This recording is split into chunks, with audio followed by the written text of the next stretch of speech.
welcome you on the show. This is Sport on Trust TV. Adeni Ajishafe. We just saw their Sporting Lagos Rangers, the Flying Antelope. They play at the Cathedral. Well, I will be running through some sporting stories for you, but just let you have a feel of Nigerian football. It's always good to promote our own there. We have a lot of stories that I'll be looking at today. Super Eagles are really preparing ahead of the World Cup. Crucial match against Bafana of South Africa on Friday, 7th of June. That'll be coming at Gosua Pabio Stadium in Uyo. And also, they'll be playing against Benin Republic 3 days later over there in Côte d'Ivoire. But right now, we'll be focusing on the team. Super Eagles, starting with our first story. FIFA World Cup qualifier 2026, Super Eagles preparation hampered by nationwide strike. Some players right now who are in Nigeria, they've not been able to join the remaining parts of the Eagles in Uyo due to the fact that they couldn't take a local flight from where they are to Uyo. Well, it's a big one right now. The likes of Maduka Okoye, Iwobi, and the likes are yet to be able to get to the camp. Although we have 15 players now in camp, and as we are hearing that the Eagles really need to get themselves together before this match is being played. Although people are suggesting different options of getting them lifted to that particular place, but let's see how it goes. But right now, the full house is not actually complete yet. Some players are yet to be in camp due to the strike that is on there. Join us to talk sport this hour. I call him usual suspect in sports. Alale Peter is here. Good to have you. Good morning, Adeni. It's my pleasure being here. Thanks for having me. Okay, good. I thought we were going to question this usual suspect. No, I think you're enjoying it now. No, I've given up. Okay. Anyway, I'm coming at the end of the show. Maybe I should just leave it at that. But Richard does more Real Madrid. I should just keep it there. Let's talk about Super Eagles first. Okay. Okay, Eagles are now in Uyo. Some of them, 15 of them, as at the time we were actually producing this, and now we have about 6 players who are yet to hit the camp. Okoye, Iwobi, and the rest, Shemi Ajayi, are all around, but they couldn't. They have not been able to murder from Lagos to Uyo or Abuja to Uyo or thereabout, but it's getting hard for them. So someone suggested that, okay, why don't you talk to Nigeria Air Force or Nigeria Police and use helicopter to take them to Uyo? If there is no local flight, then do something so that these players be able to travel and join the team. Friday is almost here. Okay, I disagree. That should be the route that we should follow. And to be honest, I think we should hold the Nigerian Labour Congress and TUC responsible if peradventure we did not win Friday's match. To be honest with you, you should take it out on them. You see, when you are doing some things, you have to apply wisdom in doing this. It's not only the Super Eagles that has been affected by this their embarrassing situation. What does people that have to travel to get their day-to-day living got to do with this the strike? Why will you restrict people's movement, which is totally against the freedom of what do you call it, movement, in line with the Constitution of Nigeria? Now we have Calvin Bassey there, we have Ademola Lookman there. We have a lot of our players that will be starting as part of the starting 11 based on what we had during the AFCON. And they are stranded either in Lagos, in Abuja, or anywhere else. So I think it's totally uncalled for these same players to be going through this. And this is a match that is a must. Is a must for us to win. We're not looking at draw. And currently they are not in the state of, their state of mind, mentally it's down. Because by now they're supposed to have been in training. Today is Tuesday. So that means they have to be with the team. Probably tomorrow is when they will allow them to go, or today. So using Nigerian Air Force or Nigerian Navy, I think it's totally out of it. What about other people? We have people that are supposed to travel out of this country for a business trip. We have people that are supposed to go for an interview. For medicals too. For medicals, for job, that you stop them from going. The issue you have should be with the National Assembly, should be with the Secretariat. There are some essential services that even when you are going on strike, you don't even tamper with it for security of the nation. It is totally out of this world to even hear that they went to the TCN and everywhere in the country went black out. So even the Uyo Stadium, if they did not call up this strike, so that means if they want to play the match, what will happen? Will they go there also to disrupt because this is national disgrace, as far as I'm concerned. So I think the NLC and the TUC will be held accountable and responsible if peradventure we did not win this match, because they've put the state, they've put the players under undue and unnecessary pressure. Take it So from what you are saying, they should have channel or whatever they want to use as their arsenals, not that has to do with flights, that has to do with health, whatever it is that will affect people directly. Definitely, because this is affecting Super Eagles. This is affecting all Nigerians. This is affecting our national image. Because the way we are talking right now, a lot of people outside the country, they'll be asking themselves, what does the players that are coming to represent your country got to do with this? Are we saying that the NFF, even on their own, they don't have, okay, let's say they don't have their own means of transportation, so there's no way they can, sincerely, it's seriously annoying that we find ourselves in this precarious situation. And tomorrow, if something happened on Friday, we know that the player didn't put in their best. If you're in their shoe, if you're in their situation, how will you feel currently now as a Nigerian? Maybe they should. You came all the way from UK, from US, from Europe to come and represent your country. And you got to your country and you got stranded. And a day or 2 days, it's only when you have to go and meet up. Even the other players at the camp, their mindset will not be okay. What about the coaches also? Because I even learned that Daniel Amokachi also is stranded also because he couldn't join the team. So these are the things that I believe the union leaders should have put into consideration. They should know where to picket and where not to picket. I'll say it again. There are some services, essential services, that you don't joke or tamper with when you are going on strike, because it affects millions. It's like you are adding salt into the wound. Injury. So maybe this time around, if they didn't win, we, the football lawyer and lovers, will be the ones to go and picket all the NLC and the TUC offices for what they have done to the Super Eagles. I'm just thinking, just thinking loud anyway. That's if you see the NLC. You see what? That's if you see the NLC. We know the offices. If they are not there, what will happen? Don't worry, we know what to do. After all, they are on strike. We know what to do. Seriously, they should look into that. We're talking about Super Eagles being hampered by the strike organizer Labour actually doing right now. Well, a big one there concerning Eagles. Most of the players have not been able to join. About 6 of them are right now stranded wherever city they are in Nigeria, not even outside. They are in the country, but they can't move to Uyo, where that particular encounter, a crucial match against Bafana will be played on Friday. Hopefully something will be done, because they just have to be together latest Wednesday, so that they can play together as a team before that match will be played on Friday. Today is Tuesday. Just 2 more days thereabout. They just have to come together and do something. Well, we hope the Hampered strike, or rather the nationwide strike, will actually be something will be done to settle, so that these players can move to join themselves as a team. Well, she's talking about Super Eagles now. Someone who has been there, who has seen it all. He was a player of Nigeria. He also did well as a coach. But right now, let's talk about something Siasia recently concerning Victor Osimhen not being around for the fact that injury as the main arrowhead of Eagles, according to Siasia, is actually raising concern concerning Osimhen now, for the fact that he won't be able to do this because of the injury, and he feels it's going to affect Eagles. Yeah, I agree with him, but not in totality. Yes, it will affect, but it will not be the determinant of what the outcome of the match will be on Friday. It's like France going to Euro without Mbappe, or Brazil going to the Copa America without Vinicius Junior, or Cristiano Ronaldo without Cristiano Ronaldo, for Portugal, Messi. Argentina without Messi. That is our own Ronaldo, our own Mbappe, and our own Messi. Its impact will be felt, but it is a team that win a match, not an individual. Yeah, the individual brilliance will be there. We saw what he did at the AFCON when we played with the Bafana, the way he was putting pressure on the players. And at times, you see, it is when your particular striker, your main striker, okay, your role maker, your pivot player, it's not playing, and you have to make do. It's when you discover that you have better player that can fit in.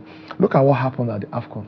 The formation that everybody were all happy with is because of the injury. And Alassane Yusuf, we have to tweak what we have. We don't need to play the 4-4-2. We have to play 3-5-2. We have to change it to 3-5-2 when we're on attack, or when we're on defense, 5-3-2. So that shows that injury also paved way and gave way for other players to come in and shine. So we're having about 22 or 23 players, and you can't tell me that we don't have other players. We have Ademola Lookman, the guy that just broke the record of being the first player to score hat-trick at the Europe final. Europa final. So not that we don't have a striker, we have Boniface there. He's not injured. So we have players that can still deliver. But yes, we're going to miss him. But it's not because it's not there.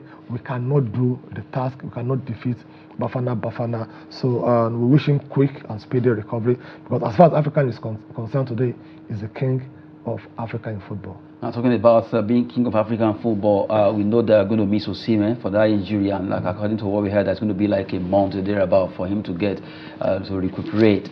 The entire squad are battle ready. Aside the fact that the delay or the stranded, all the players are stranded, I think this time around Eagles are really ready because they know what is at stake. They want to prove to Nigerians that standing top of the table is not what they want. They want to be at the top of the table, and they know that Bafana are not going to be playing easy with them. Now, aside of Osimhen, you mentioned Boniface, you mentioned Ademola Lookman, and the entire squad are for Eagles right now. Who are you seeing to be the talisman for Nigeria? Honestly, I don't want to predict the coach, and what we have currently now, we're going to have a winger striker coming in to deliver for us, not the main striker. So apart from the Boniface, we don't have any standing nine that can come in and do the work for us. Except from the flanks. Except from the flanks. And so that has been our strength. If you look at the history of Nigeria, flanks has been our strength. If you look at Finidi George, Emmanuel Amunike, so they operate from the flanks, and we saw what they did during the Senegal 92. Let me take it from Senegal 92, Tunisia 94, France 98, USA 94. So that's been our strength, and I see Finidi George also being the master of the game to do the same thing, to work from the wing. Take it or leave it. I don't have a problem with Osimhen not playing or not using a main striker who will be our main talisman. No, in fact, who knows? Maybe to be a defender that will score. What we need is we need a goal, we need a win. Irrespective of who scored the goal, who give us the winning goal, nobody cares about that. What we care about is we need the 3 points. Because if we didn't get the 3 points, I think it's going to be disastrous for us. And the players also, I see them playing for 3 things today. On Friday. One, they are playing to make up for not qualifying at the last World Cup. So that means they have to win Friday's match to have hope of qualifying. Number 2, they have to play for the fans, for the supporters, for we Nigerians. That, you guys missed out from going to the World Cup, for watching us at the World Cup. We did not qualify. This time around, we're going to make sure that we get it right. And they're going to play also for their coach, Finidi George, who is going to have his first test as the Super Eagles coach. I'm not talking about friendly match. I'm talking about the real match. So those 3 factors will mentally help the players to do what is expected of them to do today. So, on Friday. I don't know what I'm saying today. I'm trying to transfer the match today. So, take it or leave it. I see us winning on Friday. I see the players, they are dedicated, they are committed. There's no rancor, there's no issue. So they are together in unity. The only issue we are having, which we spoke about earlier on, is the issue of the NLC impeding their movements, which I think they should seriously look into, allow them to get to the camp. What happened to the South Africans also that they are coming to Nigeria? Because they expected to land in the country either today or tomorrow. So if they landed in Lagos tomorrow and the strike is still ongoing, so you are going to tell us that you don't allow them to fly to Uyo also, or what will happen? So these are the sorry. That would be a very big embarrassment, because by the time they land in Lagos to go to Uyo for South Africa Bafana, it will actually cost us a problem, because CAF will be like, what is this? So this is the reason why they should know where to pick their fights, not in every angle that they should do that. We're talking about that particular story there with Super Eagles. Let's talk about the man who has been with them. We have seen it all too also. Well, captain of Eagle, that's Ahmed Musa, even though he's not been invited, but he's already rallying support for Eagles, the captain, rather the players, the coach, to see how they will triumph in that game, because he says they make a man, they just have to win it. The fact that Ahmed Musa is doing everything possible to make sure Eagles perform well on Friday is a plus. It's a big plus, and if you know Ahmed Musa, for the past 2-3 years, he has been the captain of the Super Eagles. He has been the moral booster. That's the truth. It is only when you are in their camp, in their midst, you will understand what he's doing. It's not only when you play or you're among the first 11. It's a motivator. It's a motivator. It's someone that have seen it, someone that have won it, someone that really now when you're in the camp, you need someone to tell you the story of how the World Cup looks like. You need someone to tell you how sweet it is for you to have that victory. So that is what he's doing. He's even doing more of the work of a coach and a player. So it's a very good thing coming from him, and I think we expect others also to do the same thing, to motivate the players. Look at them and tell them, I know you can do it. We are the best in Africa. And for you to know that we're the best in Africa, where do we have the current African Footballer of the Year? But for both male and female, they are from this country. So that shows we have what it takes. Look at them and look at the South Africans. Take them through the statistics, the analysis. We have been their husband. They have always been our wife. So it is not a matter of we are scared of them or they are scared of us. Tell them what the Falcons, they did here in Abuja and at Joburg also, when we played to qualify for the Paris Olympic. They did it. They too. So that is what we really need, and that is exactly what Ahmed Musa, what he's doing, and that is what he has been doing. Talking about the Eagles there, right now they are training ahead, even though we heard that media and also fans are not allowed to watch them as from today. They just want to make sure everything goes secretly ahead of this game. It's a crucial one against South Africa on Friday. As we talk about that match, we've been talking concerning Eagles, and hopefully everything goes well on Friday by the time they file out in that particular encounter. Wishing Eagles the best there. Let's digress a bit. Let's move away from football and talk about tennis. French Open, some people call it Roland Garros there, where they play in that clay court. We have that news. Defending champion Novak Djokovic wins 5 sets against Francisco Cerundolo in that game. It was a pulsating game, marathon, if you want to call it that one. 5 sets of games they actually play. Well, at the end of the day, defending champion Novak Djokovic was able to triumph, and he won that game. It was a tough one, and he sustained injury. Now, the fear that maybe he will not be able to continue to stay in the air, and they are considering maybe he will be able to continue. Although, let's see what will be coming up after that particular test concerning the injury, the level of the injury he sustained on that clay court, Roland Garros. Yeah, let's look at the result of the main result in the French Open, all the games that were played, some of them that was actually played in the round of 16. Alexander Zverev, German, defeated Olga Rune of Denmark in that pulsating game too. Actually went up to 6. How many sets there? 5 sets. Kasper Ruud of Norway defeated Taylor Fritz of US in another game that was a tough one. They went as far as 5 sets. So Novak Djokovic, like I mentioned, against Francisco Cerundolo, went to 5 sets before he triumphed the Serbian, beating the Argentine. Alex de Minaur also fight out to shock Daniil Medvedev 4-6, 6-2, 6-1, 6-4 in that game, where Luca Preda of Romania defeated Maximo Zitun of Argentina 3-6, 6-4, 6-3 to also triumph in the round of 16. Well, we have some quarterfinalists there, the likes of Novak Djokovic, not forgetting Zverev, also Kasper Ruud being able to do it, Alex de Minaur, Luca Preda, all of them making it to the round, that's quarterfinals that will be coming up. But for Novak Djokovic, we want to see the level of the aggravated injury on his knee to see if he will continue at the French Open. For the women, they also played some games yesterday. Let's look at the result in the women category of the round of 16. Mira Andreeva defeated Vera Gracheva of France 7-5, 6-2, while Arina Sabalenka, the lady who has really done well for herself when it comes to tennis, beat Emma Navarro of US 6-2, 6-3. Elena Rybakina of Kazakhstan defeated Elena Svitolina there. The two Elena, the different spelling anyway. Ukraine versus Kazakhstan 6-4, 6-3 to win that encounter. While Yasmin Paolina, the Italian player, defeated Elena Avanesian 4-6, 6-0, 6-1 in their own encounter there. All the games played yesterday in the round of 16. Also, the quarterfinals have actually emerged for Arina Sabalenka. She really coasted to see out the final of this competition, but anything can really happen when it comes to sport. You can never be so sure. Just to give you some touch concerning tennis there. French Open, Roland Garros happening there for you to have a feel of the result on that particular Monday games that were played yesterday. Well, away from there, we come to talk about a club who, for a while now, they've been pursuing a man who actually qualified Leicester back to the EPL. Now it's Enzo Maresca. Let's talk about Enzo Maresca. Vows to continue Chelsea's tradition of success. He has been actually announced yesterday on the 5-year that he will be with them for the next how many years? Someone who will be talking about that. Enzo Maresca has actually vowed to continue Chelsea's tradition of success. He said he wants to win more. He wants to win more trophy for them, be it Champions League, be it Premier League, FA Cup for them. Okay, I'm happy by that statement that he knows that he's coming to a club that success is a tradition. He knows what happened in first, second year, you didn't win anything, you get fired. And Chelsea is a club that they don't have patience for failure.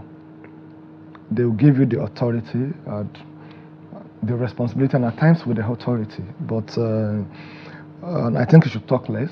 You should not do like Mario Pochettino when he came to Chelsea and he said in his first season he would try and win at least 2 trophies, and at the end of the day he won nothing. He didn't even make it up to top 4 and he has to be fired. So Chelsea, they have that culture. They have that culture of you come in and you deliver, you don't deliver, you go. And that culture started when Abramovich bought over the club. It's not a culture that Chelsea is used to before, because if you recall vividly, Chelsea went for over 50 years without winning Premier League trophy until when Abramovich came and started pumping in money into the team. And so their mindset, their culture, the vision, the mission of the club changed, and they have this winning mentality with Jose Mourinho when he came in.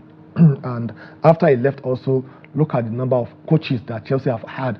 They've had close to about 14 coaches between 2003 up to this moment.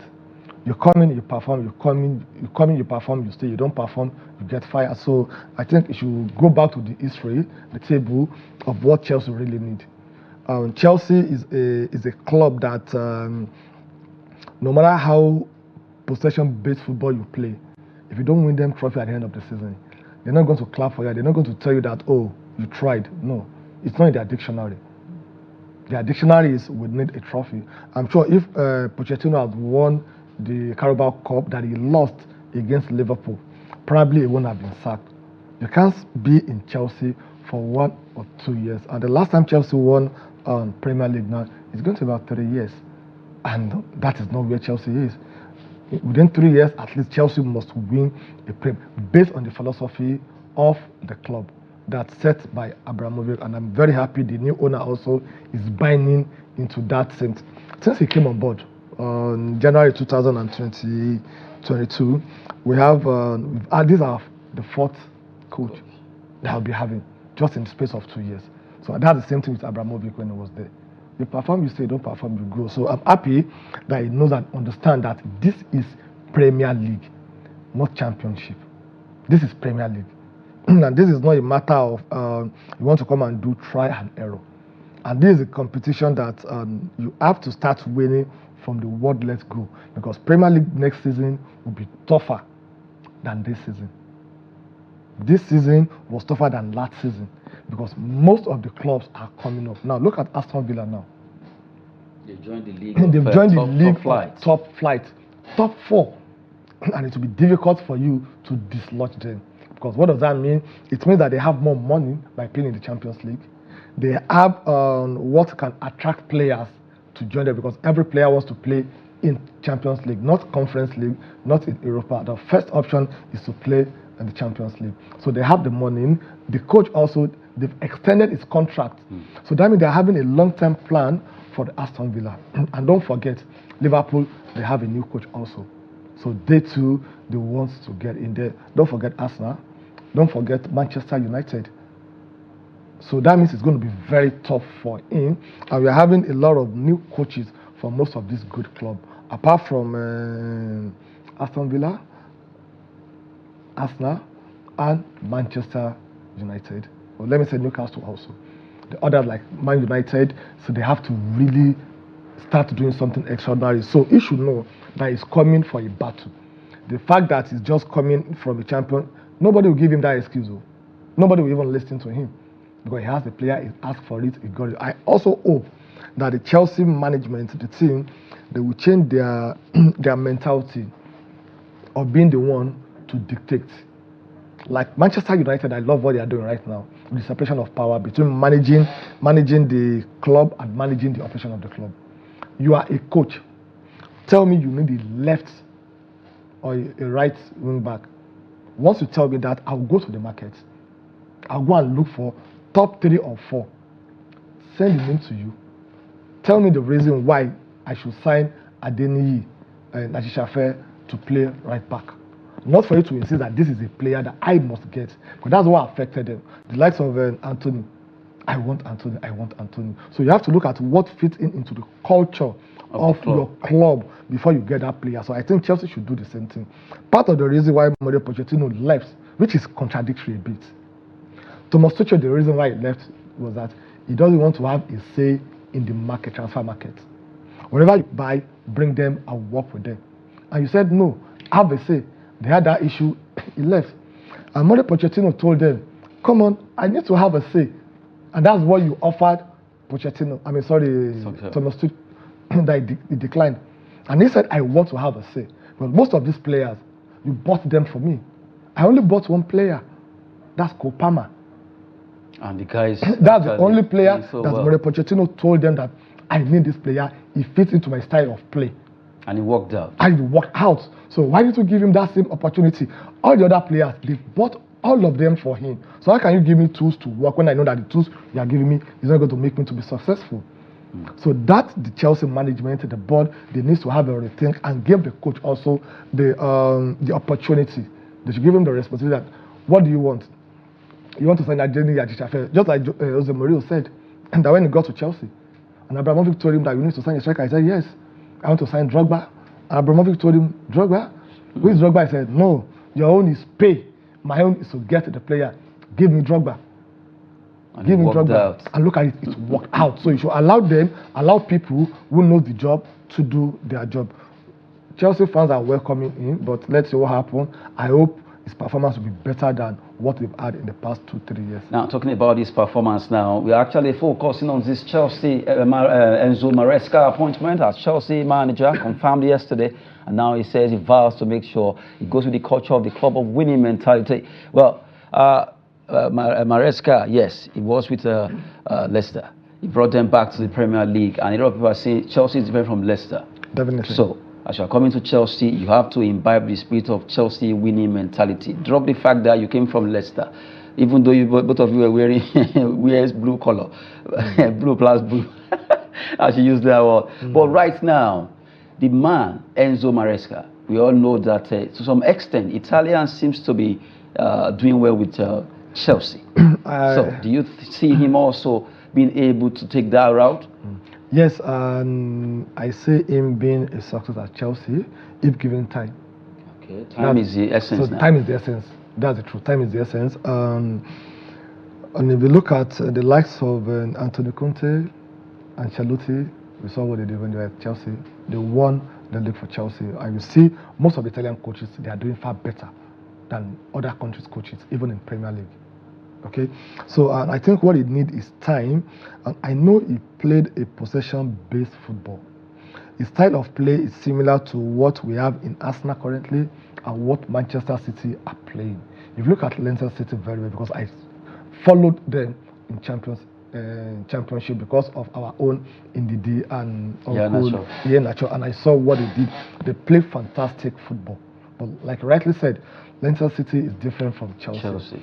What the Chelsea want, what they need is different from what Leicester City don't want. So what they want is trophy. That means it will be competing with his former boss. That's Pep Guardiola, because he was under Pep Guardiola before as an assistant, before he went briefly to Napoli and he came back to Leicester City. So that means he'll be competing with his master. He'll be competing with Mikel Arteta.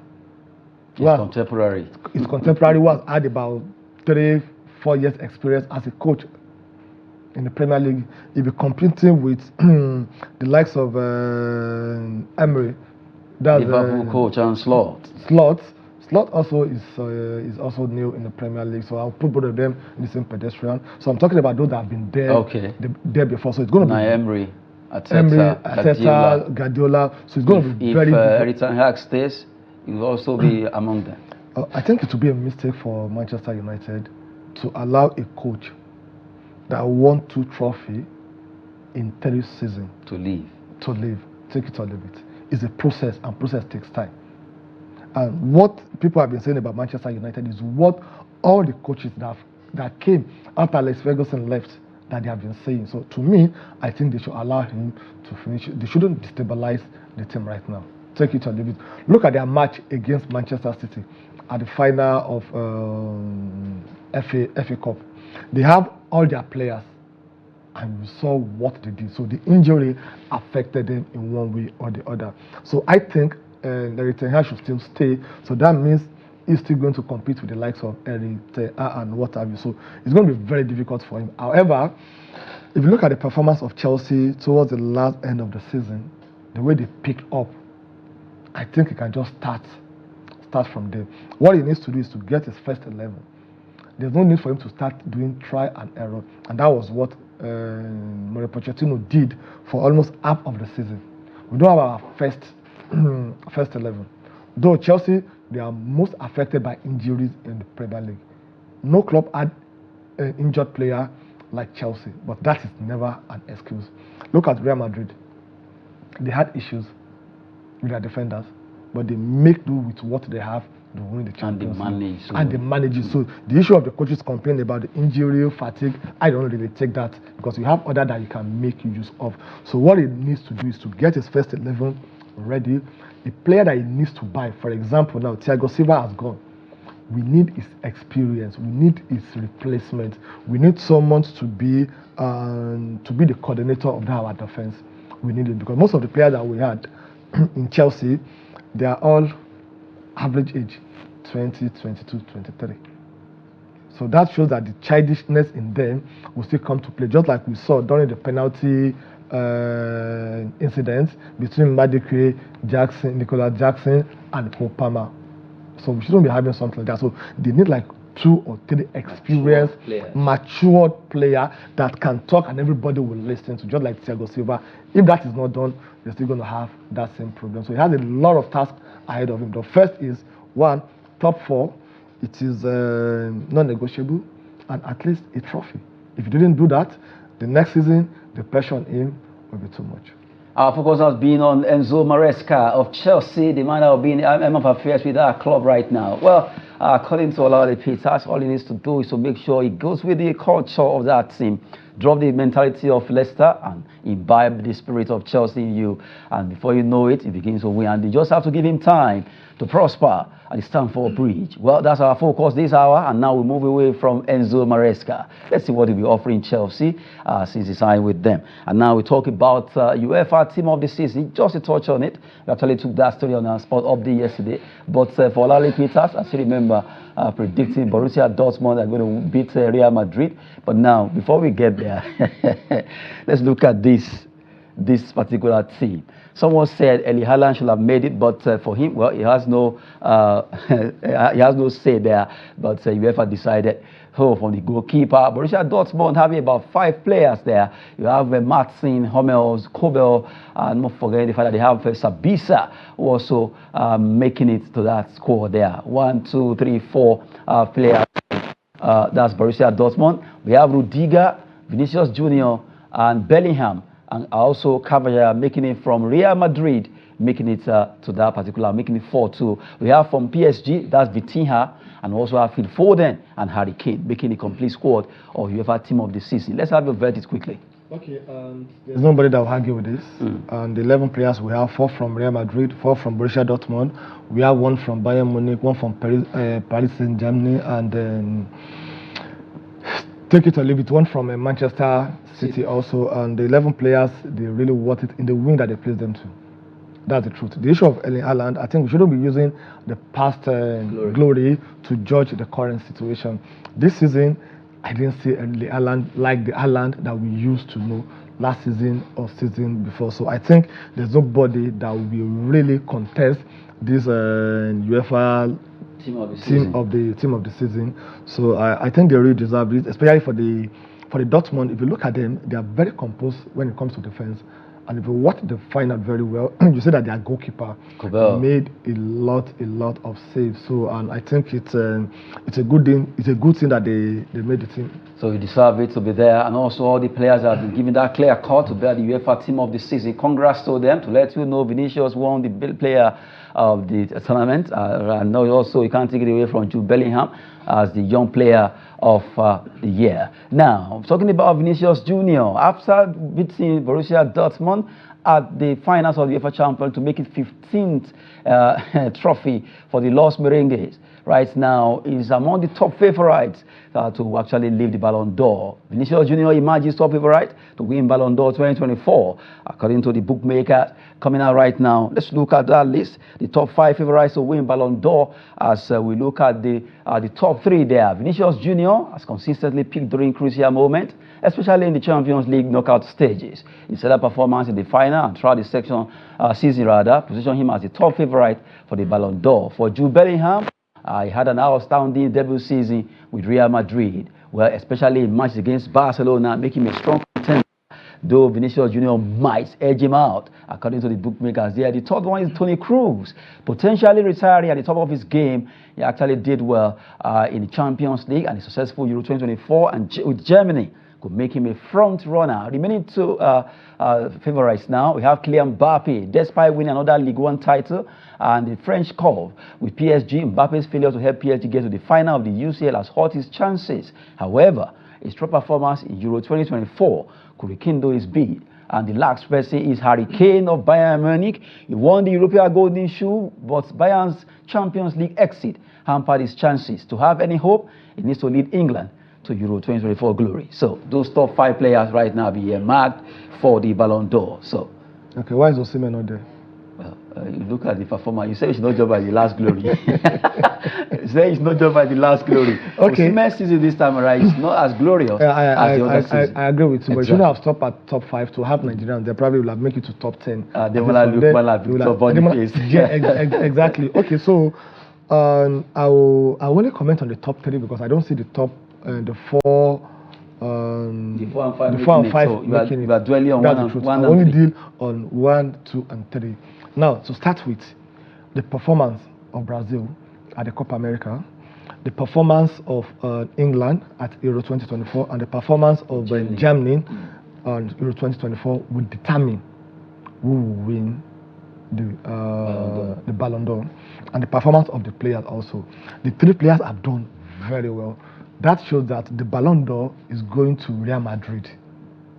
Take it or leave it. Because these 3 players, they are with Real Madrid. So that means Real Madrid, they're going to add another record to their record of having their player winning the Ballon d'Or. Why we are, after the likes of Cristiano Ronaldo, Luka Modric have won it. So let them have someone else to win it. But to me, and I think Toni Kroos deserved it. That's the truth. And why do I say so? You see, there are some players that if you don't watch football very well, you don't know their impact. You don't know what they do. What Toni Kroos is doing in Real Madrid, take it or leave it, is the propeller that keeps the engine of that team running. And now him leaving that club, they are going to miss him. They are really going to miss him, and I'm waiting to see what the magician Carlos Ancelotti will do to fill that vacuum that's been created by him. So to me, I'll pick him as my number 1 choice. For someone to get to that age and to still be consistent, take it or leave it, he deserved it. Then after him, I'll go to Vinicius Junior before I go to Jude. Selfless Vinicius Junior. Definitely. So that's my ranking. However, the performance of their country in Euro will determine who will take it. Whatever they've done now, they've done for the club. Now, what if at the Euros now, a player just spring up? So, at times you see tournaments and an unknown player will just bust out and do something fantastic. I still remember how Jürgen Klinsmann was able to score. Then, rather, I was trying to mention Oligo Salenko. If you remember that particular World Cup, he surprised everyone. No, where was he getting the goals from? And he was able to score so many goals. So, at times, this Euro 2024 now, eyes actually on these players or the Copa America. What if another player bursts out and perform excellently well? Okay, if another player should bust out, we'll discover another player during the Euro 2024, I think will be second best or third best. If you take a look at the statistic of those who have won the Ballon d'Or, no matter how good you are during the Euro 2024, does not reflect you. But if it is the World Cup, take it from me, because we're talking about the World Cup, not Euro this time around. So you can use that as a judge that, oh, you really deserve it. But you can't tell me a player like Nicolas Jackson, for example, who has done nothing, won nothing, is in German team, I'm just saying hypothetically, and he scores 10 goals, 15 goals. Are you telling me that he's going to win Euro Ballon d'Or? It's not possible. So you can't really take out. Winning the Champions League, it's like winning a mini World Cup. Take it or leave it. That puts you on an edge, and it's about point also. Winning the Champions League and your participation and your contribution also maybe gives you about, it's like you are having the final exam. They add your CA to your exam. If your CA is 60 marks and your exam is 40 marks, and in the CA you score 0 and the exam you score 40, that doesn't make you the top candidate. But during the exam, you are the best candidate, but overall you are not the best candidate. I see that happening. So I don't think, no matter the surprise that you bring up, will make you to win Euro if you perform nothing at the club level. So the 5 players, they have the opportunity depending on their country performance and their own contribution. Also, let's take for example Mbappe. They get to the final, France, and he scored another hat-trick like he did at the World Cup. So that shows it will be like, oh, okay, he did this with, though he didn't win the Champions League, but he got to the semi-final. He won the French League 1, and he did this at Europe. So that can now start bringing in another debate that, oh, this is what he did. Yeah, but someone that didn't play at the Champions League, no result, nothing, just only the Euro, it will be difficult to get that. Well, talking about the Champions League there, and also the players of Real Madrid for what they've done so far. Vinicius Junior, Jude Bellingham, Toni Kroos, Harry Kane, all fighting. They will be the ones that will be fighting for the Ballon d'Or this season. Well, a big one there. But now we just have to digress away from them and talk about the player who confirmed it yesterday. The switch to be at the Los Blancos home, that's Santiago Bernabeu. Talking about Kylian Mbappe. Mbappe happy to join Real Madrid. Switch actually. He's happy to move to Real Madrid, and then he's so happy for the fact that it's his childhood dream to join Real Madrid, to switch to Real Madrid, and it actually happened. And if you remember, when he met Cristiano Ronaldo, let's look at that tweet from Ronaldo for the fact that he's so happy that the man has joined that team, the Galacticos. He will be showcasing his talent there, coming from Ronaldo. That's Kylian Mbappe and Ronaldo picture there, if you can have it. Well, a big one there. My turn to excited to see you light up the Bernabeu. Well, that's it, coming from Ronaldo. Look at him when he was so young, and look at Ronaldo at that time. Dreams really do come true. Yes, and if you are perseverance, and if you are prayerful, and if you don't let go of you, and it's about consistency. Kylian Mbappe has been a player that since he came to limelight, he has not really gone down. He has been improving upon himself. So, and you can look at it. If you look at him at this age, he was close to maybe about 9 or 10 years old, and now he's 25 years old.